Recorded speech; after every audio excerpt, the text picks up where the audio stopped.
like spend half an hour, a bit more, to speak about like my work, but more globally to try to give you an overview of the enhancement technology and to try maybe to deconstruct the mythology around that. And then we'll have a demo. I won't have the time, I think, for you to try, each of you, the myoelectric control of a prosthetics, but we'll try to do the best of that. So just one maybe important point, because I was not there yesterday, but I listened carefully to what was told this morning. Robotics is something very wide, and actually most of the summer school seems to be focused on machines, meaning like autonomous machines, distinct entities. But it's important to keep in mind that like there's a huge part of robotics that is more about tools. And so not autonomous devices, but assistive devices, things that work under the control or work with. And actually at the moment, if you want to have something to be done, apart from cleaning the floor with a Roomba, you need a human somewhere, like Robotics is at the moment the most efficient solution. So a robot sharing the control with a human. This is the key yet to have some robotic automatized solution that are robust enough to have something done. So what I will be talking about is really about tools, about non-autonomous machine, and actually that's also one big struggle, is that how to give the control over a robot when you don't have a keyboard and mouse, or you don't want to speak to your prosthetic for it to do something.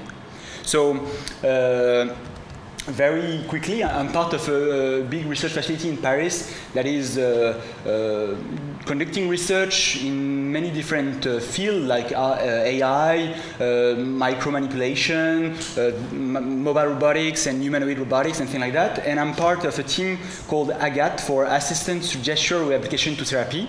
So medical robotics, even if it's not known, it's a big market share of robotic industry, because it's tools. There's no such thing like an autonomous surgical robot. The Da Vinci robot is not really a robot, it's a teleoperation platform. But there's lots of research and investment in that. So medical robotics is there's a part in surgery that I'm not doing, and let's say rehabilitation and assistance robotics, so development of devices to help people to recover or to assist them if they don't recover. So my work is mostly focused on physical human-robot interaction for neuromotor rehabilitation and assistance to the upper limb. So I'm working on exoskeleton, on instrumented objects for rehab, on prosthetics, anything like that. And I'm collaborating with so Agnès Royrami, who is a neuroscientist I'm working very closely with. And here are the students that I'm supervising and who are contributing to the work I will present. So the first, why I am here as a pure robotic guy in something about like science, technology, society, it's because I try to have some kind of an interdisciplinary approach in my research in biomedical robotics. And an example of that is a project that we're conducting with Marina. That is, I think, a good example of what research in medical robotics should be. So you have people from medicine, neuroscience, sociology, engineering, and of course, the user, the expert, that is the center of that. And the photographer at that time was a psychiatrist, I think, at the end. So the goal is to try not to do technology for technology, and working with people like that, always remind you that it's a complex interaction and team. You consider the new craze? Yeah, possibly. They don't really understand what I'm doing on my screen actually at this time. So we are trying to have some kind of a bottom-up approach. So trying to invite patients that are experts that have issues with their rehab technology or prosthetics, and try to find solutions for them. And that's a way to be sure that the device we will develop will be used for something. So this is a guy who is a climber, and we try to develop, so I don't know if we can hear that, but it's very bad, the sound, some kind of horrible audio feedback to give him some feedback about the tactile sensation he has on his hook, his climbing hook, to help him to, for example, distinguish different kind of grasping, because when you only have vision from the bottom perspective, you don't differentiate many different kind of grasp and things like that. So why interdisciplinarity is a necessity for research in robotics is because robotics is a techno-science, means that like it can be characterized by the circularity, means that we do fundamental research. So we, for example, develop rehab robotics. Thanks to that, we understand better the way the human motor control works, and thanks to this, we improve again the rehab robotics, and it's a loop. When you look at humanoid robotics, one could say, what's the purpose, what's the deal with that? It's not useful. But actually, having a humanoid able to deal the balance help us to validate some model of the human motor control, and in return to understanding how a robot could learn to play the pool is a way to understand human memory, human learning, and so it's very close between theoretical improvement and application. And the other particularity is the operativity, meaning that we are very close to transfer the research we're conducting. It's not like fundamental physics. What we do is very quickly available to the market, and so there is a very close connection between market needs, economics, politics, and the research in labs. So it's completely not these kind of things. We don't have the robots that influence the society, not even some kind of bilateral influence, but it's very complex ecosystem where basically even the research I do when I try to answer the need of a patient, I'm influenced by the media. The patient has seen the latest movie on Iron Man. The political people, the funding agency, also sometimes they are influenced by Iron Man. And everybody is trying to understand what's the real need, and it's pretty complex. So robotics is really a techno-science, and there are lots of ethical, legal, and social issues as soon as you start looking a bit deeper into the innovation processes. So this was an introduction about maybe the connection at my level between robotics and humanities. And now I will stick more to the presentation I will do on the myth of superhumans and humans enhancement. So the first point is that it's important to understand that we are living in some kind of a new era for the human body, meaning that there's an evolution of the medical practices that is basically linked to new utopias. So some people describe it like alchemy, the age of biotechnology in reference to alchemy. So the new goal of humanities is to build the perfect organism. That's the new quest. And this is not a new phenomenon, because like when you look at the World Health Organization definition of health, it's no longer only something linked to therapy. So it's not being in good health is not only being without disease or disability, it's also about social well-being or well-being. And the introduction of this word changed completely the approach of the care of medical practices. And we are, since 50 years, evolving from medicine, like repair, care, to what we can call anthropotechny, enhancements, meaning like technical practices on the body that are not linked to any disability or repairment. And actually, this can be surprising, but we are already in this kind of era. Meaning that, so anthropotechny is like improvement of senses, the development of new senses, some cognitive or physical enhancement, the increase of life expectancy, and some evolution between normal to modified to improved, meaning that this, I mean, is only like a social construct, like the normality in the sense of Canguilhem and things like that. So the relationship between patient and doctor is evolving to something between client and some like technical expert. And this is already available, meaning that like contraceptive pills, psychotropes, doping, and things like that are already some anthropotechnical solutions that are kind of accepted by the society, meaning that like the normative model of what is medical or enhancement is something that can move very easily. It's not fixed. It's a construction. So an example, because we always think about the robotics for enhancement and things like that, but there are lots of things about enhancement in some other field like chemistry. So methylphenidate is like Ritalin. That's the medicine given to children that have trouble of attention, and that is more and more used by students in medicine, in many things, for exams or athletes.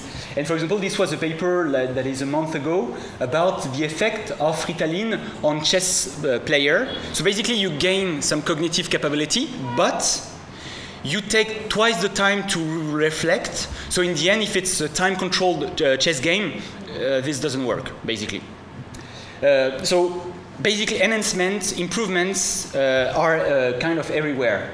The other important thing, especially for robotics, is that we are living in a world with a very strong and legitimated mindset of the hybrid body, meaning that there's a very strong myth of the cyborg, of the transcendence, like the ability to go over our biological condition. We've always, as a researcher, this kind of Promethean mythology, like I'm always suspected of trying to play God and to build my own humans. And the issue we are facing is that this is science fiction, this is cultural product, but in front of that, you have an overrepresentation of heroes or monsters, in the sense that people that do not belong to one category. In the media, for example, you have some crazy people like Oscar Pistorius, who is disabled, but also an athlete. Amy Mullins, that is a model and disabled. Hugh Herd, who is the head of a big lab in the MIT, that is leg amputated and the head of one of the most innovative labs in the world. So this kind of people and the attraction of the media for this kind of people kind of legitimate the idea of some existing cyborg, the ability we would have to enhance or repair perfectly the body, and actually that's, we'll see, clearly not the case. The other big factor in this phenomenon is, of course, the transhumanist ideology. So transhumanist, for those who don't know, it's hard not to know at the moment what it is. It's an intellectual and ideological current that was born in, let's say, in the 80s in California, that how to say that? That encouraged the unlimited use of technology, knowledge, science, for humans to go over their biological condition. The idea is that we are not we don't have a completed evolution. We can be the master of our own evolution and improve ourselves with all the technology as possible. And so they believe in some kind of a convergence, meaning that all technologies, from AI, from organs, from robotics, from you have genetics and things like that, should converge for us to reach what they call a singularity, some kind of a disruption in the innovative rate that would make us maybe change our humanity. And basically, they are very proselyte, and it's in an ideology in the sense that it's a predefined system of ideas through which then people perceive reality, meaning that as they are very present in the GAFA, for example, one of the leader in very simplified and funny transhumanism is Raymond Kurzweil, who is the head of research of Google. He's doing lots of futuristic prediction, but he's not really serious. I mean, he's saying lots of bullshit in terms of science. But they have this continuous speech about the progress, innovation, and things like that. Some people like Elon Musk, they have nice reflection, but at the same time, they are kind of always pushing and trying to reduce the possible ethical barriers, or trying to facilitate the social acceptation of all technology solution. Sorry. Yeah, sure. Quick question. If I heard correctly, you said they believe in convergence of among the different technologies. They believe, or you said also should converge. Yeah. In your opinion, this convergence is actually a belief or a reality? I think that it's a reality, but I think that every prediction about like a time schedule is completely hypothetical, because they think too much about technology improvement and they forget about scientific barriers. Like, okay, we have graphene, we have lots of computer power and things like that, but for example, yet our understanding of the brain is ridiculous. So if you only base on a Moore law, that is not a law actually, what should happen, then, I mean, you can't be right.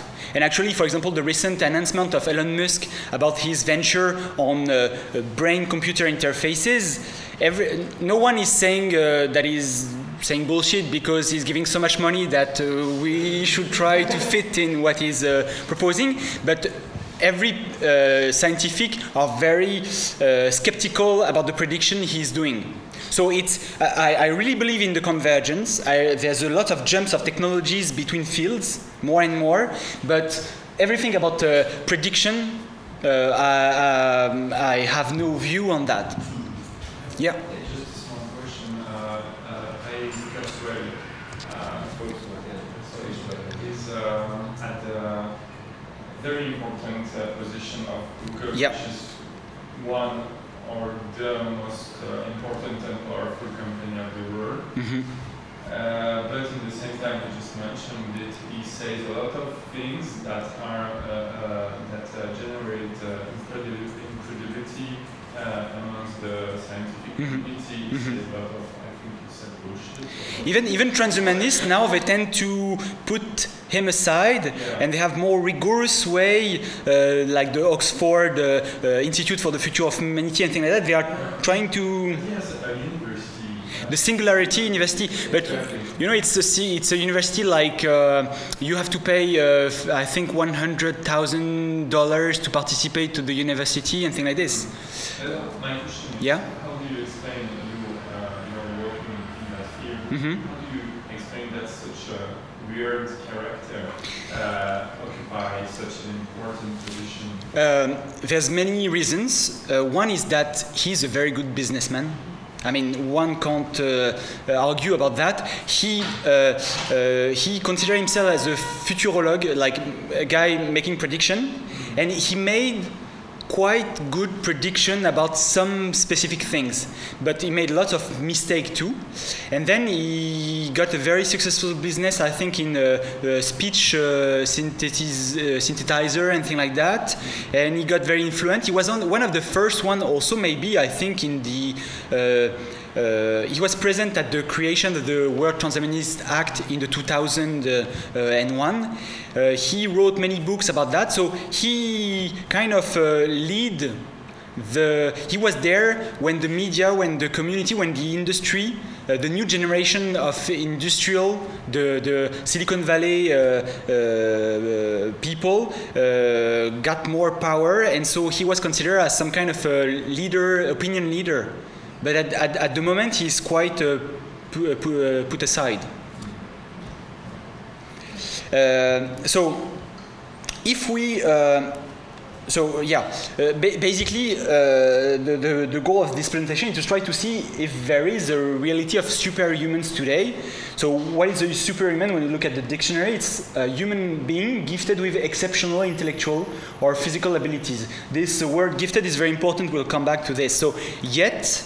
The best, maybe, if we want to see if something is really available, the best scenario to look at, the most hybrid person we have yet in the world, are disabled people or amputated people who are very close to technology, who wear some kind of technology in everyday life. So I will use one of this technology as a support to demonstrate that basically it's just a mythological construction, this idea of superhumans, and that's not really what we believe. The key is not in the technology, but remains a lot in the human. So is it possible yet even not about speaking about enhancement for healthy subject, like is there any well-repaired human? So I will consider the example of upper limb amputee because that's the research I'm currently conducting in the lab. So what you need to know and what you will try after is that basically any amputated, the best solution that is given to a patient at the moment is called myoelectric prosthesis. It sounds like the future, so basically you have like a typical solution that is given to every upper limb amputee in France, reimbursed by the social security. So basically it's a hand that open and close, and a wrist rotator. That's the minimal solution. If you want an elbow, active elbow, it's not reimbursed, you have to pay for it. And basically, this is controlled through some muscular contraction. This is a very old concept because basically that was the first publication of this kind of concept in 1964. Basically you activate some function of the prosthetic by doing muscular contraction on your residual limb, on the stump. So how does it work? So basically, for example, you wear that. The two small rectangular things you will try after electrodes are placed on the stump, on some muscle. For example, here transhumeral amputation on the biceps, triceps. If you contract the biceps over threshold, the hand close. If it's the triceps, the hand open. But you have several degrees of freedom to control. So you have to use some specific signals to switch from one joint to another. So you will have to contract both muscle, and then you will jump to the wrist. And then when you are in the wrist, the bicep will rotate like that, and the triceps like this. So basically, when you just want to grab a bottle of water and do that, this is the kind of contraction that an amputee had to do within his socket on this electrode to be able just to do this and this. Means he has to learn. He has to learn. Yeah. Okay. And the horrible thing is that we as humans are able to control easily our movement because we feel a lot movement, because we have lots of feedback, we have proprioception, we have vision, we have tactile, also the skin displacement, and many sensations. But when it comes to muscle, we are really poor. Muscle is an intermediate level that we don't really feel, and trying to contract only the biceps without doing the triceps, you will try after, is something you have to learn. It's not natural. So this is only this is only for a hand and a wrist. What is horrible in 2017 is that mechatronics is progressing a lot. It's always a question of hardware. Hardware is getting fast. So now we have, and you will try also one here, we have what we call polydigital hand prosthesis, meaning that like instead of having just this, you have one motor per finger, so the ability to exhibit lots of biomimetic posture. The issue is that in 2017, we don't have some other alternative to the two electrodes solution to control that. So basically, people have to navigate through some kind of catalog of posture. For example, the hand can do this, or this, or this, or this kind of thing. But the patient, have to do some kind of a Morse code within their socket to navigate. For example, if I do 2 biceps, 1 triceps, I will switch from that to this. If I do 2 triceps, wait, and then 1 biceps, I will move to this. And when I'm in this mode, biceps, triceps, up, biceps, triceps. So it's a pain. It's heavy, it's slow. You can't do simultaneous movement. You have to do, like, for example, the wrist, then the hand, then place it in the right way, then and if you have, for example, an elbow, and that's what you will try, you have to do the elbow, then the wrist, then the hand, and yeah, I mean, everything went away. It's too late to do something. So in the end, most of patients, they rely a lot on the healthy arm, and they don't use that very much. So, of course, there's lots of research. So there's a huge gap between the hardware and the control possibilities. I'm not even speaking about the lack of sensory feedback, meaning that there's no sensory feedback in commercial prosthetics. So you only rely on the vision.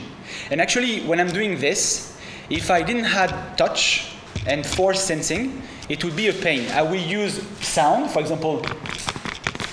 This is very practical for amputees because it generates this kind of noise, so you can use it in addition to vision to do something. But for example, if you grasp the hand of someone, and don't have the vision, you don't know exactly the force you are putting. So of course they are learning tricks like the noise of motor that is telling them that they are forcing, but it's very frustrating and very cognitively expensive to always look at what you are doing. And so the cognitive costs are very important, of course. So of course there is some research in academia on these kind of things, and this is even more frustrating now that there's lots of attention of the media for research. But the issue is that research in this field with this small market takes like 20 years to be transferred. So we show amputees what they could have, but basically we fit them with a 1964 solution. So among the improvements, you have, for example, some new technologies to attach the prosthetic, because one huge problem is about the socket. Socket is usually the plastic part that covers the stump that is used to attach the prosthesis, and that's a big problem of sewing, of skin issues and things like that. So here they put some metal rod inside the bones that pop out of the flesh. And basically, the prosthesis is attached to this. And this is a huge improvement for the physical connection to the prosthetic. Also, electrodes can be put invasively. Instead of being placed over the skin, they can be placed inside and they go out through this connection. There's lots of surgical procedure. For example, one very attractive surgery, even if it's, so this is from 2007, and yet there's only 10 people, I think, around the world who receive that. It's called targeted reinnervation. Basically, we reroute the nerve that were amputated towards some still available group of muscles that are no longer useful. For example, this guy missed an arm. They reroute the nerve of the hand towards the pectoral muscle that is no longer really useful when you don't have the full arm. And after some time, surgery, practice, training, when the guy is acting on his phantom hand, the phantom limb, part of the pectoral contract. When he's acting on his phantom wrist, it's another part of the pectoral.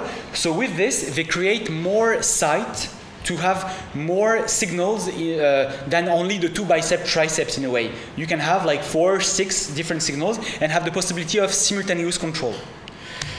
Recent advances, for example, this is a big lab in Johns Hopkins, the Advanced Physics Laboratory. Some people, they receive like, so this is a 100,000 research arm with an osseointegration plus some targeted reinnervation. I mean, there's only 2 guys in this like this in the world, but they are doing lots of videos about the possibilities of this. So it's interesting, but I will speak about the limitation. And similarly, there's some approach to restore sensation. For example, this is a popular paper from 2014 where basically they restore the sensation of touch. Basically, they measure the interaction of the prosthesis with the environment with some sensor, and they send electrical pulses through the nerve. So the guy was able to feel like which finger was in contact and able to recognize the shape or stiffness of the environment. But basically, to know the guy doing the study, he don't really feel the touch. It's more like it's not in touch, it's touching. And it's like the sensitivity is like no noise to metal concert. Like they don't have a very continuous and progressive sensation. So when we consider that, basically what we see is that these are very heavy and complex surgical procedure, and basically the balance between benefits and risks is quite poor, because in the end the gains you get in terms of functionality is quite limited compared to what you get with a natural limb.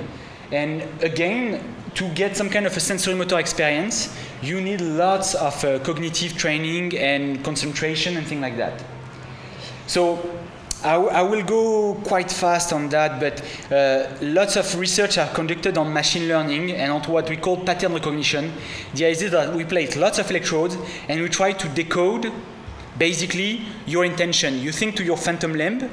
There are some muscular contractions that are very specific for each phantom activity, and we try to decode that, and when we recognize that with a machine learning algorithm, we actuate a function on the prosthetic. I'm sorry for the French thing, but basically, one thing to demystify about machine learning and classification, the algorithms that are used are the same that are used, for example, by Facebook to try to recognize who is in the picture and to tag automatically who is what. How it works, basically, I will give a very brief example. Imagine you want to recognize some yellow ball and some black box. What we don't know actually to do artificial intelligence that know what is a ball, what is a box, what is a color. We translate these images in some mathematical features. For example, we'll take the color, the dominant color of the picture, and the shape. This we can calculate it pretty easily. And then we go on Google, we take lots of images of, we train the algorithm, so we'll take lots of images of yellow ball and black boxes, and we build some kind of a map that is, for example, let's say the feature 0, the feature 2, the color, it goes to positive values when it's black and negative when it's yellow, and every dot is an image you use to train your algorithm. So you build this map, and once this map is built, basically, when you show a picture to the algorithm, he's extracting the color and the shape, he places the dot, and he says, oh, it's close to the cloud of yellow ball, so it must be a yellow ball. The issue is with this kind of image, where basically the algorithm will pick some kind of random approximative solution. And basically what everybody is doing with myoelectric muscle signal is that. It's no more than that. There's no like intelligence and blah, blah, blah. Basically, we record with lots of electrodes the signals. We, instead of having 2 dimensions, we have lots of dimensions, the number of electrodes. We ask the person to do, okay, close your phantom limb, open your phantom elbow, and blah, blah. We build this map, and then when it is built, basically, when they do something, we place the dot and we say, oh, it's close to this cloud. It must be little finger closing, and we send that to the prosthetic. This is nice. The problem with that is that it's not robust, meaning that the way you do muscular contraction is always changing. It's a function of fatigue, of the weather, of your stress anxiety level, so it's not robust. The issue with all these techniques is that basically for myoelectric control, it works for 4 hours in the lab, and then you have to train again the algorithm because the way you do contraction is changing. And these are exactly the methods that are used, for example, for brain-computer interfaces. You think to a specific state, cerebral state. It has been trained to recognize this state. It looks the closest one and try to recognize what it is. So the research I'm doing, just to give you a brief overview of my everyday activity, I'm trying to do this kind of classification on some very specific kind of amputees, transhumeral amputees. So basically, we try to decode the myoelectric patterns that are generated when people move their phantom limb. Because phantom limb is known for pain, but there's lots of people who also have a non-painful mobile phantom limb. We have 80 patients in our cohort, and 76 of them, they have this kind of sensation, meaning that like they will tell you, my hand is there, and I can open it and close it.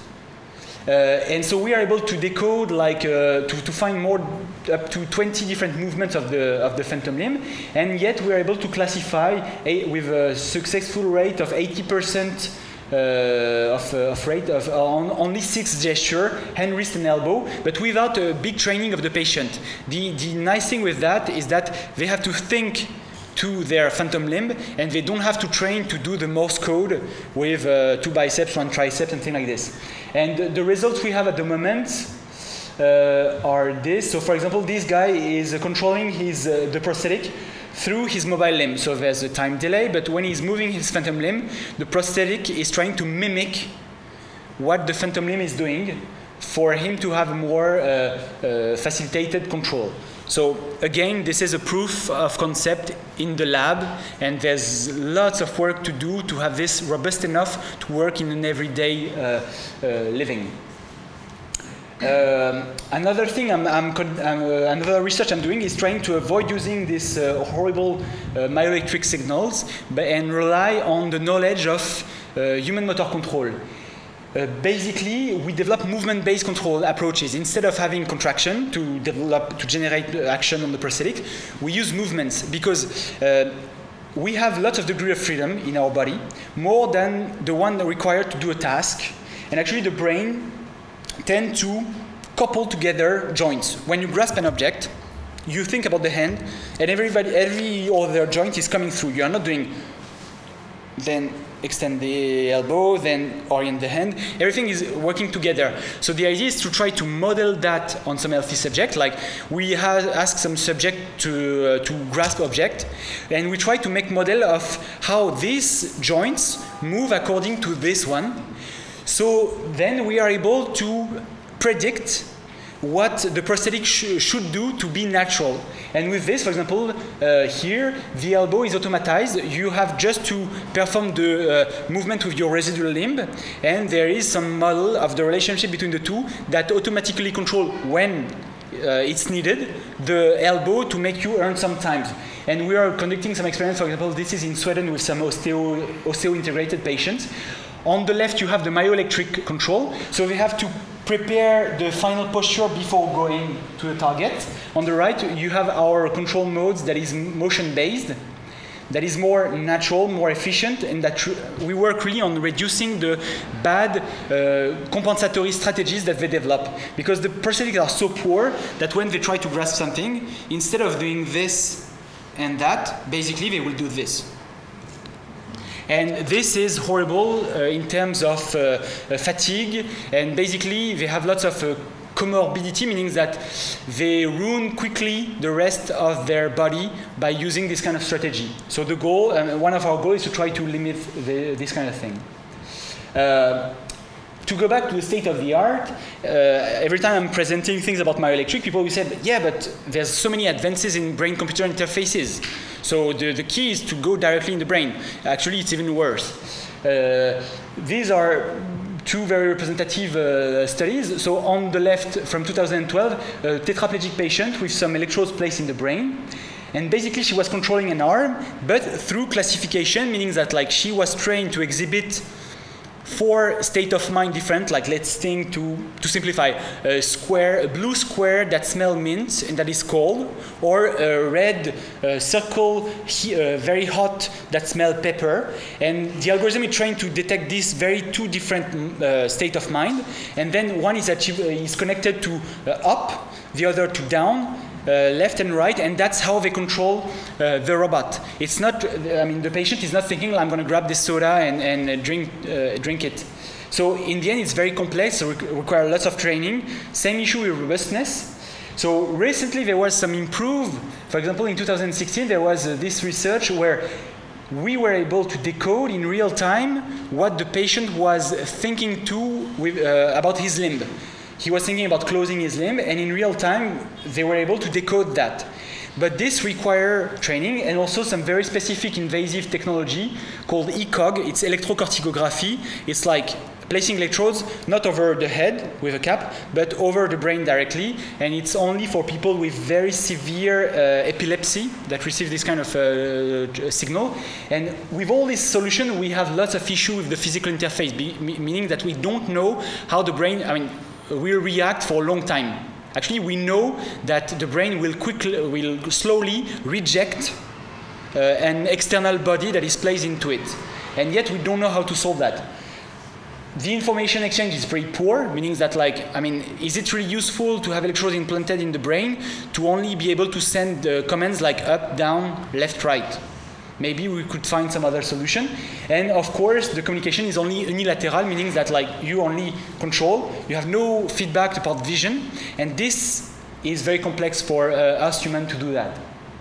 So in the end, the results are pretty mixed, meaning that even if some important technological advances have occurred, there's lots of scientific barrier yet to overcome linked to the fundamental understanding of the human body, of the brain.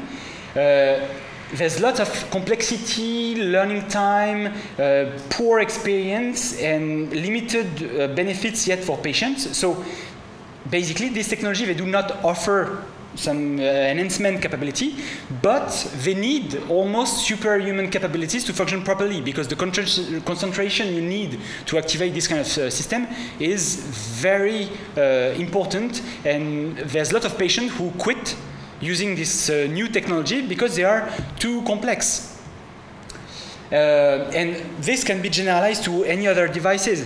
Yet for exoskeleton, we partially repaired human, for example, for assistance walking of paraplegic patient. These are very simplified solutions where basically the balance is managed by the subject and cane. And this is a very simple machine to make him move his leg. But all the balance, all the control and things like that is managed by the patient.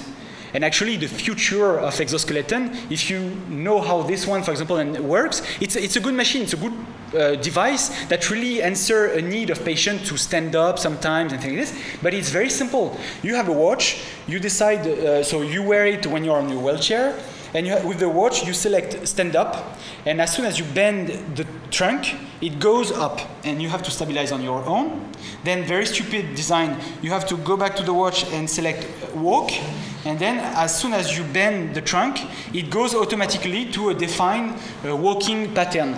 You go up, it stops. That's it. That's the rewalk. That's the 60,000 euro exoskeleton. But actually, that's a fair price compared to the market, and it really answers some needs and things like this. So it's not about criticizing this. It's just about like removing the holy vision on the futuristic things about this. And yet, in industry, for assistance to healthy subjects, available solutions are quite simple.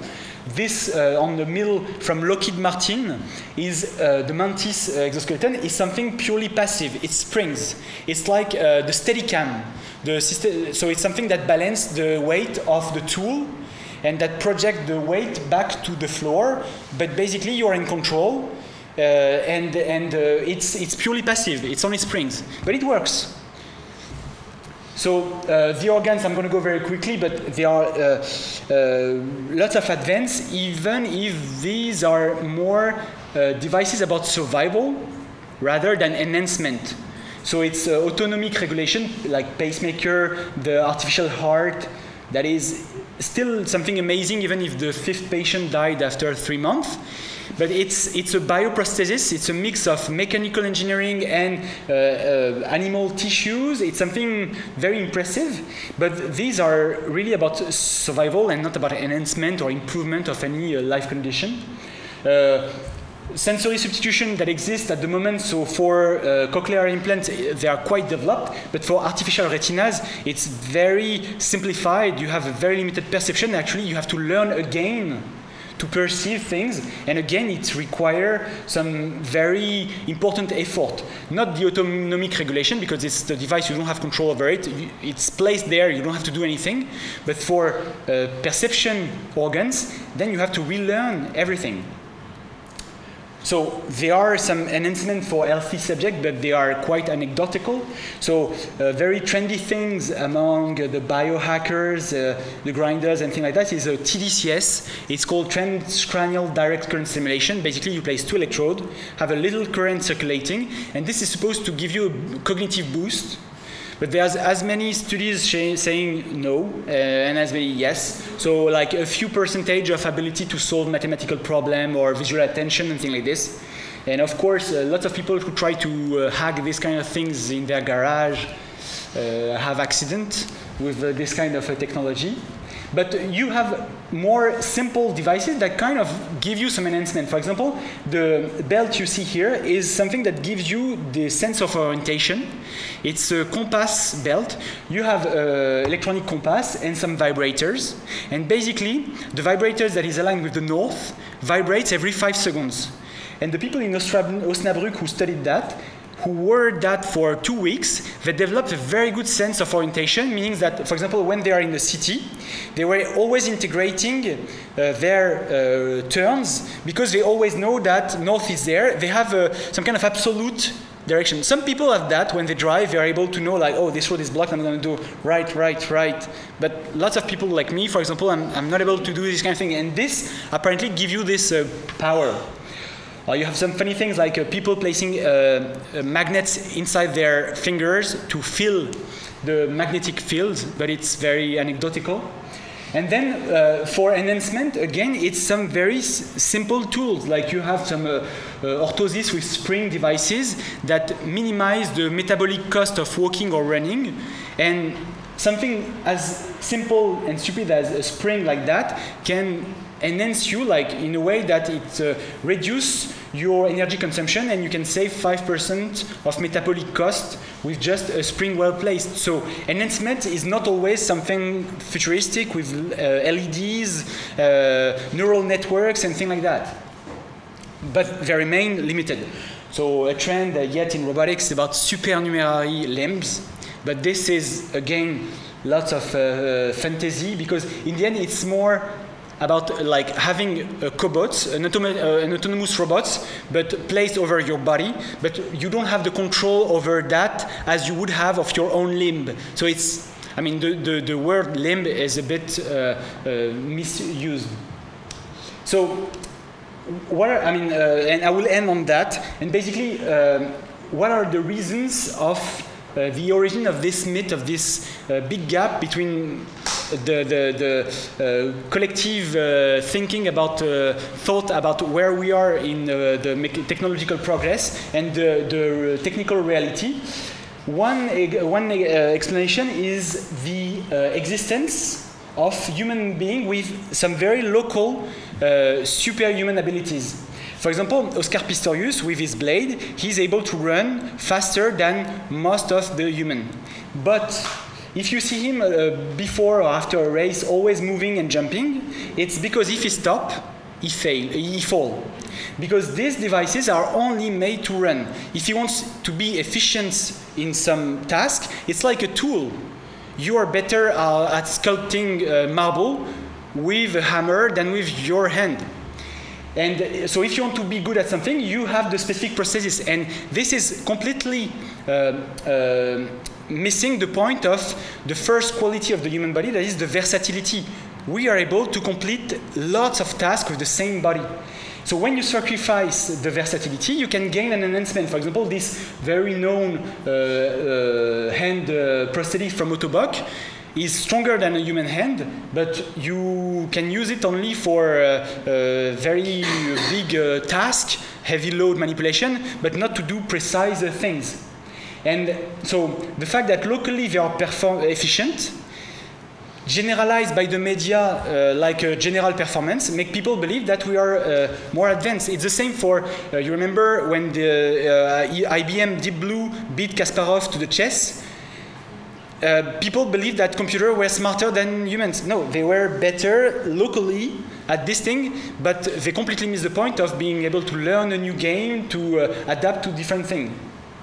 Another explanation is the confusion between the sensorimotor expertise and enhancement. So this is a young, talented violinist, Sirena Huang, who is 11 years old. She plays incredibly well. And actually, it's a way to explain the fact that behind the myth of superhuman, it's the myth of immediacy, meaning that, like, if people realized the time, I mean, the fact that these people acquired talent and expertise by sacrificing time, energy, pain, attendance, and things like that, they won't consider that as an enhancement. It would be a fair exchange of your time, your energy, for an expertise.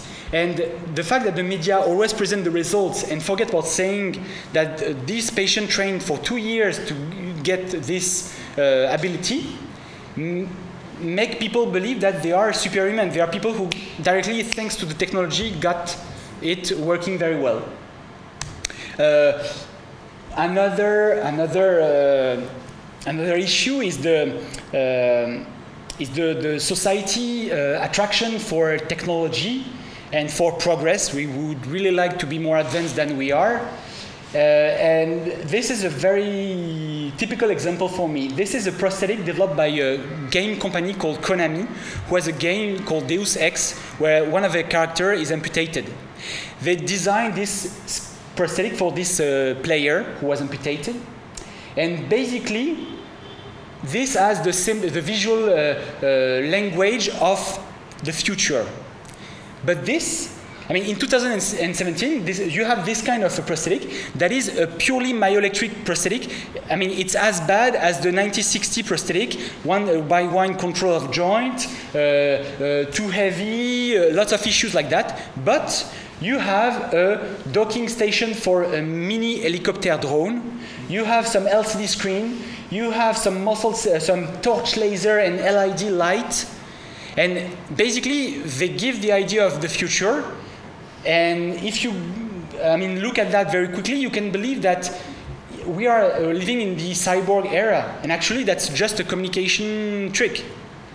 And the issue is that this device satisfies more the needs of the society attraction for progress than actually the real need of the patient. Actually, I encourage you, there's a TV documentary on this guy and his experience in being fitted with that is marvelous, because he's so frustrated by the results but at the end he realized that it doesn't work, it's not it's fragile, not robust, etc.